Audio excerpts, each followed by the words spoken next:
네, 안녕하세요. 반갑습니다. 방금 소개를 받은 카이스트 의과학대학원 이지민입니다. 박민희 교수님께서 소개해 주신 대로 저는 유전자 자체의 변화가 아니라 유전자 밖에서 일어나는 변화를 통해서 어떻게 이런 것들이 우리 몸의 질병을 진행시키거나 더디게 하고 그것을 어떻게 치료에 응용할 수 있는지 말씀을 드리려고 합니다.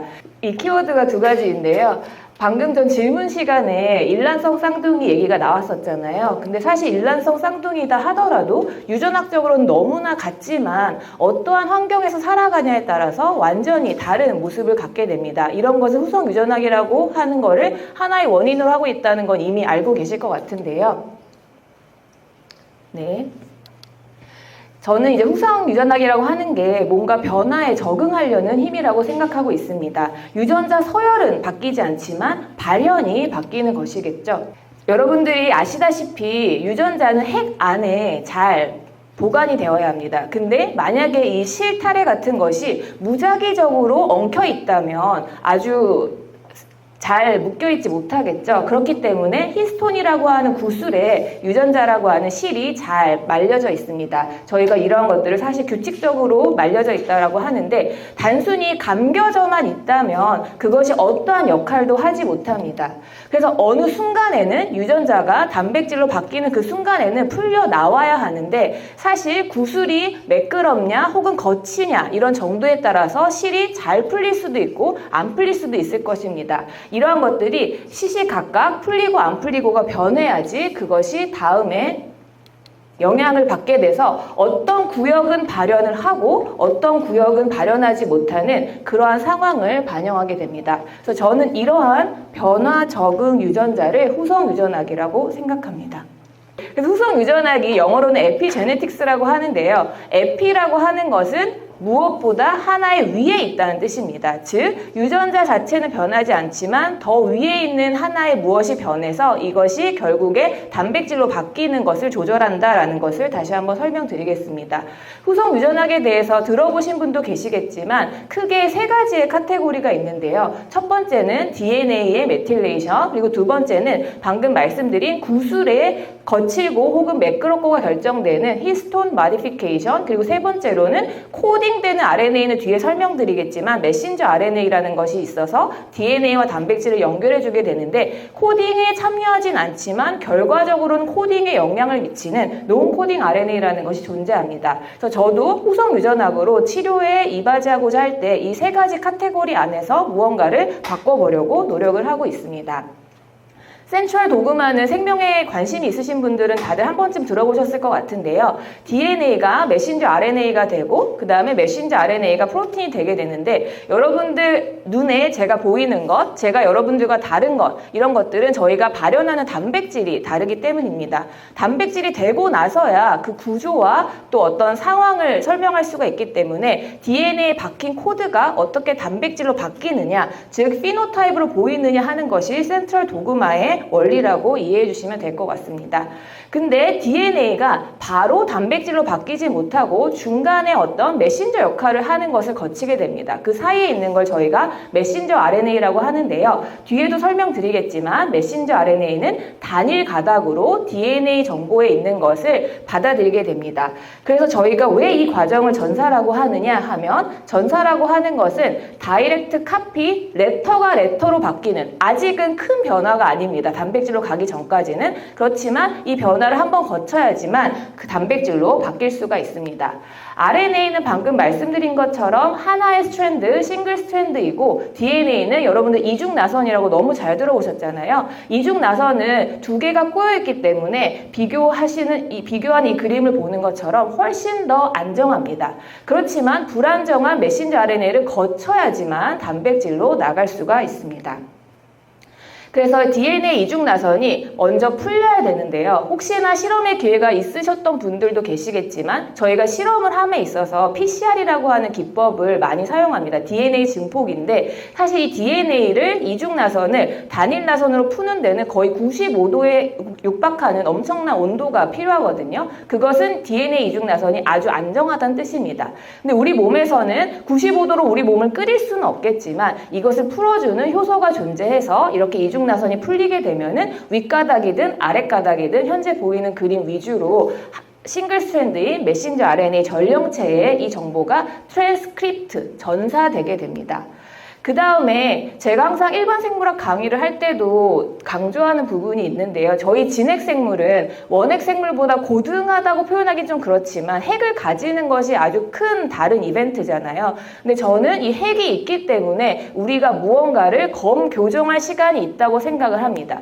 왜냐하면 핵막이 없는 원핵생물의 경우에는 전사와 그 다음에 메신저 RNA가 단백질로 바뀌는 번역이 동시에 일어나고 있거든요. 즉 뭔가 리페어하거나 고칠 수 있는 찬스가 전혀 없는 상태에서 물론 제대로 정보가 전달될 수도 있지만 그런 리페어나 혹은 고치는 과정을 거치지 못합니다. 근데 저희 진핵세포는 만약에 메신저 RNA로 됐는데 조금 이상한 아이가 나왔다. 뭐 제대로 된 머리 서열이나 제대로 된 꼬리 서열이 없다 할 경우에는 이 핵이라고 하는 곳을 나가지 못하게 됩니다. 즉 핵공을 통과하지 못하는 약간 톨게이트 같은 걸 거치기 때문에 그런 톨게이트를 제대로 통과한 메신저 RNA만이 세포질로 나와서 단백질로 바뀌게 됩니다.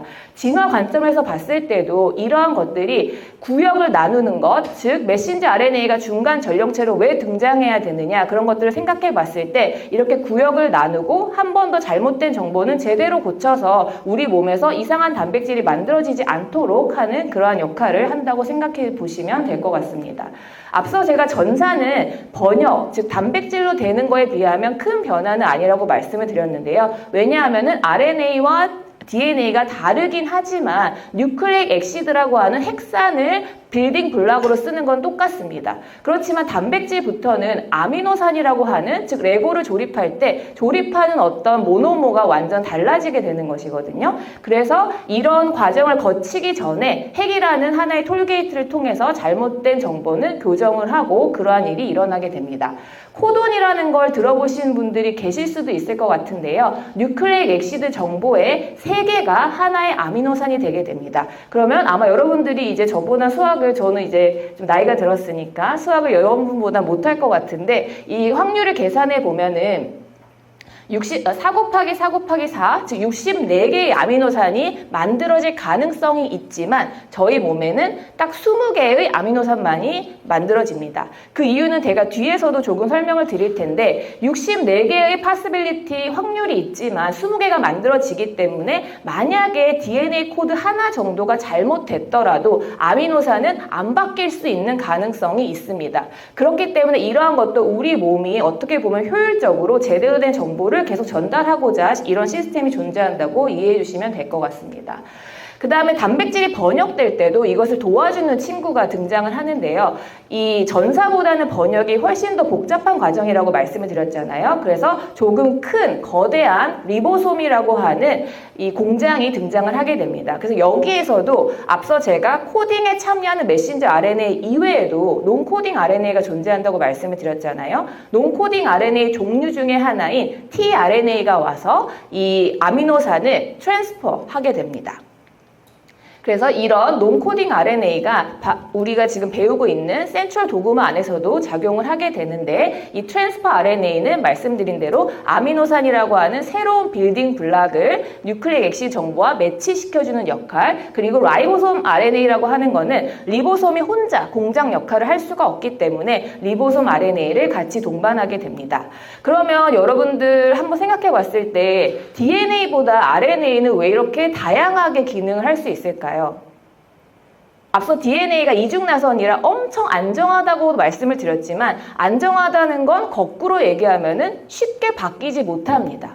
그렇기 때문에 DNA는 안정하지만 다른 역할, 그러니까 정보를 담는 것 이외에는 큰 역할을 할 수가 없어요. 정보를 담는 거 너무나 중요하지만 근데 RNA는 싱글 스트랜드이기 때문에 부분 이중 나선 구조를 만들어 볼 수도 있고 사실 tRNA가 실제로 여기 보면은 약간 T 모양처럼 생겼거든요. 이게 단일 가닥이기 때문에 조금 더 마음대로 구조를 만들어 볼 수가 있습니다. 그래서 아마 들어보신 분도 계실 텐데 RNA가 DNA보다 조금 더 원시에 존재하는 그런 서열이 역할이었다라고 하는 부분이 RNA는 혼자서도 단백질 역할까지도 할 수가 있습니다. 그렇기 때문에 이 논코딩 RNA를 포함해서 단일 가닥인 RNA는 조금 더 많은 역할을 한다라고 기억을 해주시면 좋을 것 같고요. 앞서 제가 핵막이라는 것도 우리가 검교정할 수 있는 톨게이트 역할을 하나 한다고 말씀을 드렸는데, 제가 64개의 확률이 20개 아미노산화 되는 것도 이러한 어떻게 보면 고칠 수 있는 가능성을 조금 더 높인다라고 설명을 드렸었는데,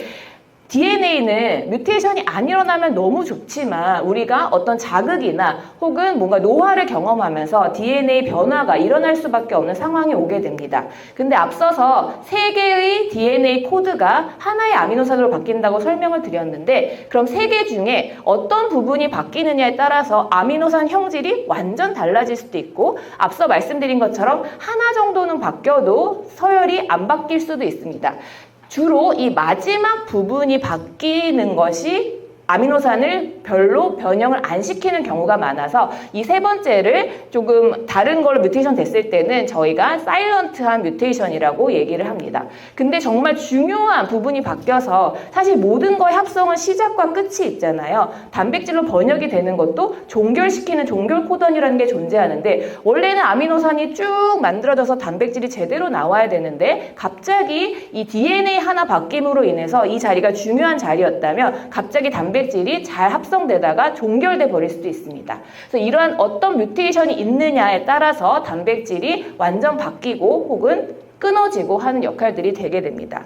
저는 사실 교수가 되기 전에 7년 정도 회사를 다녔었는데요. 그 회사를 다니면서 앞에 5년은 R&D에서 이제 신약을 개발했었고, 뒤에 2년은 이유는 알 수 없지만 회사에선 하란 대로 보통 해야 되니까 저는 신약 기획을 하는 비즈니스 디벨롭먼트 팀에 있게 되었습니다. 그래서 그 당시 삼성 바이오 에피스가 신약을 자체적으로 만들지는 못하지만 어떤 외부 글로벌 회사의 경험을 삼성이 돈 주고 산다라는 표현은 그렇지만 콜라보레이션을 통해서 신약의 기회를 조금 더 삼성이 가져올 수 있는 그런 역할들을 했어서 저는 항상 사장님께서 누군가를 만날 때 5분간 설명을 하는 역할을 했었습니다. 그래서 이 회사가 어떤 파이프라인을 가지고 있고 이 회사가 어떤 점이 좋은지 그런 것들을 설명을 드리는 일을 했었었는데요. 제가 진짜 관심 있게 본 회사가 당시 보스턴 에리아의 신토룩스라고 하는 회사가 있었거든요. 근데 이 회사에서는 저희가 방금 말씀드린 DNA 빌딩 블락이 사실 너무 글씨가 작게 표현되어 있지만 4개 ATGC가 존재합니다. 근데 이 회사에서는 XY라고 하는 새로운 뉴클레오타이드를 만들어냄으로 인해서 앞서 제가 수학 계산 여러분들이 저보다 잘한다고 했는데 4 곱하기 4 곱하기 4 64보다 만약에 빌딩 블락이 4개에서 6개로 되면은 6 곱하기 6 곱하기 6, 즉 216개의 파스빌리티가 존재하고 아티피셜한 아미노산이 있지라도 없던 아미노산이 생기게 됩니다. 근데 사실 저는 구조 생물학자는 아니지만 단백질은 구조가 펑션에 상당히 큰 영향을 미치는데 좀 여기서는 휘어졌으면 하는데 상황이 그렇지 않을 수 있잖아요. 근데 그럴 때 이런 새로 발견한 염기를 도입함으로 인해서 구조적으로 좀 컴팩트하게 잘 맞는 그런 단백질을 인공적으로 생산할 수가 있기 때문에 치료제로 발전할 수 있는 너무 좋은 기술이라고 생각해서 삼성이 여기에 투자하면 좋겠다라고 사장님을 엄청나게 설득했지만 알 수 없는 이유로 사장님은 이 회사를 좋아하진 않으셨습니다. 근데 제가 학교로 돌아와서 그냥 어느 날 설치를 해봤는데 이 신토룩스라고 하는 회사를 여러분들이 글로벌 제약회사를 잘 모르실 수도 있지만 사노피라고 하는 엄청난 큰 회사가 인수를 했더라고요. 그래서 저 혼자 그냥 앉아서 역시 나는 틀리지 않았었어라고 혼자 생각했던 그런 기억이 납니다. 어쨌든 저희가 생물학의 기초라고 생각하는 센트럴 도그마를 이해하는 거가 어떻게 해서 이런 산업계 혹은 치료에도 쓰일 수 있는지를 하나 설명드리고 싶어서 이런 자료를 가지고 와봤습니다. 그럼 제가 2가지 키워드 중에 후속 유전학의 베이스가 되는 즉 핵을 어떻게 바꾸는지에 대한 센트럴 도그마를 미리 말씀을 드렸고, 2번째 키워드인 데그론을 좀 설명을 드리려고 하는데요. 단백질 번역까지만 되고 끝나면 정말 덜 복잡할 텐데 여기서 끝이 아닙니다. 물론 포스트 트랜스크립션 전사 후에도 뭔가 오늘 설명드리진 않았지만 다양한 모디피케이션이 존재하는데 단백질이 되고 나서도 여러 가지 아미노산의 다양한 변화 포스트 트랜슬레이셔널 마디피케이션이라고 하는 PTM이 일어날 수가 있습니다. 이러한 변화가 단백질의 복잡성을 더 올리게 되는데요. 근데 왜 이렇게 우린 복잡해야 될까요? 여러분들 저도 이제 사실 진화를 강의할 때 제일 어렵긴 한데 저희는 어쨌든 서바이벌 하는 거잖아요. 근데 이렇게 서바이벌 하려면 어떤 외부 자극이 올지 모르기 때문에 저희는 다양성을 증가시키는 포텐셜을 가지고 있어야지만 변하는 환경에 적응할 수가 있습니다. 제가 앞서 후성유전학을 설명드릴 때도 말씀드렸지만 그래서 이런 컴플렉시티가 늘어나는 것은 우리가 서바이벌 하는데 상당히 중요하다라는 말씀을 드리고 싶고요. 이런 데그론과 후성유전학이 어떤 영향이 있을까를 설명을 드리도록 하겠습니다. 앞서 제가 구슬이 거칠거나 혹은 매끄럽거나 해야 DNA가 잘 감겨 있거나 혹은 풀리거나 한다고 했잖아요. 근데 그러한 구슬의 상태를 변화시키는 것이 히스톤 모디피케이션입니다.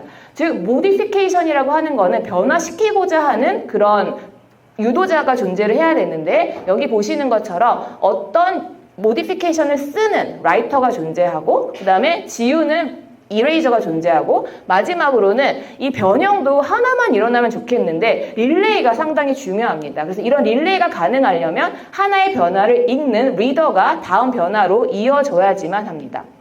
그래서 이러한 변화는 사실 우리 몸에서 히스톤에만 일어나는 것은 아니고 히스톤이 아닌 단백질에도 동시다발적으로 일어나기 때문에 저는 이런 릴레이에 항상 관심이 많았고 데그론이라고 하는 것은 뭐냐면 단백질이 망가지기 전에 이런 특정 히스톤 모디피케이션 같은 모디피케이션이 단백질에 일어나지 않으면 이 데그론이라는 게 가동이 되지 않는 그러한 것이 단백질 세계에서 존재했습니다.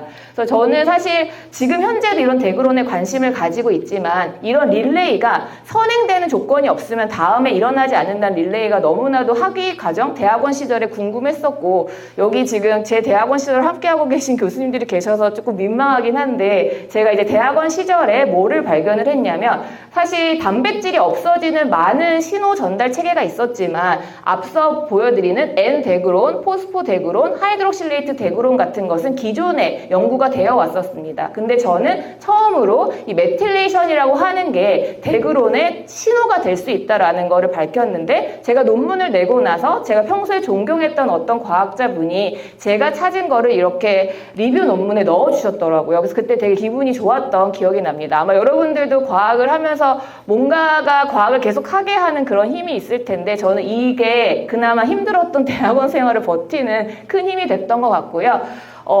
좀 TMI인 것 같지만 저는 고등학교 시절에 농구부 매니저를 했었습니다. 그래서 농구를 하는 거는 못하지만 보는 건 되게 좋아했었는데 사실 어떤 논문을 내는 것도 좋은 일이지만 그 논문의 표지가 된다는 건 되게 영예로운 일인데 이 당시에 물론 이건 제가 그린 그림은 아니고 요즘은 AI한테 그림 그려줘 하면 이렇게 그려줄 것 같긴 한데 저는 뭔가 제가 데그론이라는 걸 처음 밝혔는데 그럼 이 메틸화라는 게 어떤 질병을 가속화시키든 아니면 저해하든 그런데 키가 되고 그런 뭔가 변화를 읽는 것과 쓰는 것이 약간 농구 선수들이 서로 경쟁하듯 하는 상황이라고 그 당시에 이제 미대에 다니는 친구가 있었는데 그 친구한테 이걸 농구로 한번 그려줬으면 좋겠다 해가지고 여기 이제 노말과 캔서에서 캔서가 이기는 상황이 이 리더 단백질이 얘를 딱 레커나이즈 하기 때문이다라는 거를 이제 한번 그려봐 달라고 했는데 그림을 그려줬고 교수님이 그 당시에 감사하게도 이거를 사실 좀 생뚱맞지만 표지로 한번 내봐도 되겠냐 했는데 내보게 허락해 주셔가지고 냈는데 또 선정이 돼서 대학원 생활을 버티는 큰 힘이 됐던 것 같습니다. 그래서 제가 그냥 잠시 이제 고등학생들을 만난다는 생각에 제가 대학원 시절에 지금도 계속해서 연구를 하고 있는 후성유전학과 데그론을 어떻게 처음 질병에 접목시키게 됐는지 조금 소개를 드리면 좋겠다 생각을 해서 가지고 오게 됐는데요. 제가 연구를 이제 대학원 생활을 시작하던 2000년 초반쯤에 이 후성유전학이라는 게 엄청 대두되고 그다음에 히스톤 코드라는 것이 밝혀졌습니다. 히스톤 코드가 앞서 말씀드린 대로 구슬의 변화예요. 구슬이 메틸화가 될 거냐 혹은 뭐 유비키틴화가 될 거냐 이런 것들인데 저는 히스톤 말고 비히스톤 단백질에도 이런 코드가 반드시 있을 거다라는 상상을 가지고 히스톤-like 시퀀스를 찾는 역할을 처음 했었습니다. 그래서 제가 그 당시 학위과정 동안 연구했던 ROR 알파1이라고 하는 단백질은 사실은 세레벨럼에 조절해서 어떤 되면 얘를 없애게 되면 쥐가 걷지를 못하고 사실 운동신경을 조절한다고만 알려져 있었는데 제가 히스톤 라이트 시퀀스를 물론 그때는 AI가 없었기 때문에 약간의 눈으로 찾은 경향도 있지만 이 비슷한 시퀀스를 좀 예측해주는 사이트들이 있었거든요. 근데 이 ROR-알파1이라고 하는 N-터미너스 도메인에 히스톤 라이트 시퀀스가 존재했고 저는 정말 이런 것들이 변할 수 있을까? 그래서 이제 예전 슬라이드랑 조금 유치할 수도 있는데 예전에 저희 교수님을 설득시키고자 만든 슬라이드를 제가 오랜만에 찾아봤거든요. 그래서 이런 매핑을 한번 새로 해보자. 그래서 히스톤 코드를 난히스톤 단백질도 찾아보자라고 하는 것이 제 학위 과정 중에 결과였습니다. 근데 제가 여기에 집중했던 이유는 뭐냐면 ROR-알파1이라고 하는 이름에서도 아실 수 있겠지만 얘가 1, 2, 3, 4라고 하는 다른 형제들을 가지고 있습니다. 근데 요 조금 다른 시퀀스만으로 완전 형제들끼리 프로틴 성격이 완전 다르게 됐기 때문에 저는 이 다른 부분에 집중을 해서 히스톤과 같은 코드를 찾아 나가기 시작했고요. 그래서 히스톤 코드를 저도 뭐 다 외우진 못하지만 요 ARKS라고 하는 것이 히스톤 특정 N터미너스에 존재했었습니다. 그래서 이 비슷한 시퀀스가 정말로 변할까라는 걸 해서 제 나름의 물론 이 모든 매핑을 논문으로 출판시키지는 못했고요. 2개만 논문으로 출판시키게 되었는데 첫 번째가 인산화였습니다. 즉 히스톤 코드에서 인산화가 되는 게 아니라 비슷한 시퀀스가 있는 비히스톤 단백질도 인산화가 일어나고 그 다음에 이 인산화가 원래는 얘가 자기 타겟으로 가야 되는데 인산화가 되게 되면은 다른 친구 타겟으로 옮겨간다는 것을 밝히게 되었습니다.